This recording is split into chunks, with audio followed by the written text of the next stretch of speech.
Des véhicules roulent avec une visite technique frauduleuse. Des gens occupent des postes dont ils n'ont pas le diplôme.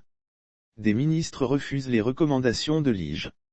L'inspecteur général d'État a enfin présenté son rapport comme le veut la loi en vigueur.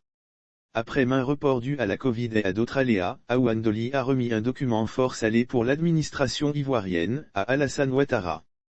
C'était le 26 novembre à la présidence de la République, en présence de plusieurs ministres. Ce rapport de l'IGE est un condensé des rapports de 2018, 2019 et 2020.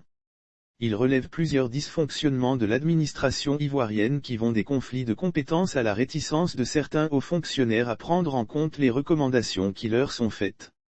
Si après de larges extraits du discours de l'inspecteur général d'État qui ne va pas plaire à certains au sommet de la hiérarchie, les missions réalisées au cours de la période de 2018 à 2020 ont permis de faire plusieurs constats assortis de recommandations. Je voudrais ici m'autoriser à insister sur quelques dysfonctionnements notables enregistrés. Au nombre des constats, nous pouvons notamment relever, tout d'abord, la situation de nombreux cadres occupant des postes de directeur et de chef de service sans acte de nomination régulier. De même, il est apparu que des membres de conseils d'administration ou des conseils de gestion ont largement dépassé les termes de leur mandat sans être renouvelés ou remplacés. En plus, certains conseils ne se réunissent pas ou se réunissent moins de fois qu'il est prévu par les textes. Quand ils le font, bien souvent, ils ne respectent pas la périodicité des réunions. Par ailleurs, quelquefois, les compétences professionnelles et les diplômes du personnel des structures inspectées ou auditées sont en déphasage avec les missions des dites structures. Bien souvent, en effet, il y a plus de personnel administratif que de spécialistes des domaines gérés par ces sociétés ou ces EPN.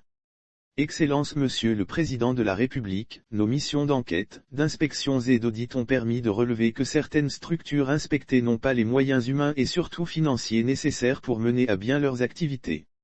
Excellence, il est également ressorti que l'informatisation du circuit de délivrance des documents d'urbanisme et de construction devient une impérieuse nécessité, voire incontournable. Un autre dysfonctionnement important qu'il convient de relever concerne les fraudes aux procédures du contrôle technique des véhicules automobiles.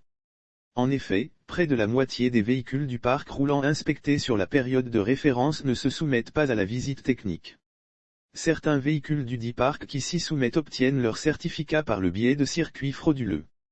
Enfin, les missions ont permis de relever dans les structures auditées, des conflits de compétences et des juxtapositions de postes, faute de documents de description de postes et de profils.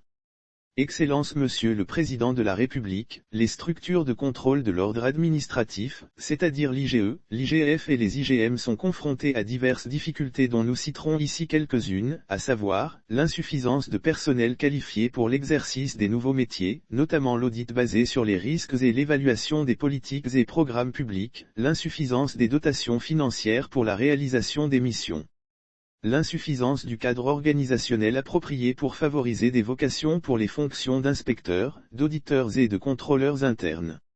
Une autre difficulté non moins essentielle réside dans l'indolence observée par certains ministères et structures parapubliques dans la mise en œuvre des recommandations issues des inspections et des audits effectués.